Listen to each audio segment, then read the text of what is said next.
சுவிசேஷம். இந்த நாளுக்குரிய தேவ வார்த்தை.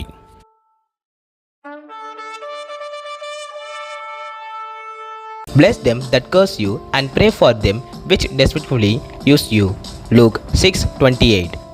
మిమ్మును శపించు వారిని దీవించుడి, మిమ్మును బాధించు వారి కొరకు ప్రార్థన చేయుడి. లూకాసు వార్త 6:28. உங்களை சபிக்கின்றவர்களை ஆசிர்வதியுங்கள், உங்களை நிந்திக்கின்றவர்களுக்காக ஜெபம் பண்ணுங்கள். லூக்கா 6:28. அன்பின் தேவ பிள்ளைகளே, ஆண்டவருடைய வார்த்தை கொஞ்சம் நெருக்கம் நிறைந்ததுதான். ஆனால் அந்த வார்த்தைகளை நாம் கடைபிடிக்க தொடங்கும் பொழுது நிச்சயமாய் அதனுடைய பலன் பெரிதாயிருக்கும். நம்மை சபிக்கின்றவர்களை நாம் சபிப்பதனால் என்ன நடக்கப் போகின்றது? அவர்கள் விதைக்கின்றார்கள், அதை அறுக்கத்தக்கதாக நாட்கள் அவர்களுக்கு வரப்போகின்றது. அந்த நாட்களிலே நாமும் அறுக்காதபடிக்கு நாம் சபிக்கக்கூடாது, நாம் ஆசீர்வதிக்க வேண்டும் என்று தேவன் விரும்புகின்றார். தேவன் நியாயம் தீர்க்க வேண்டுமானால் நாம் அந்த இடத்திலே நியாயம் தீர்க்கக்கூடாது.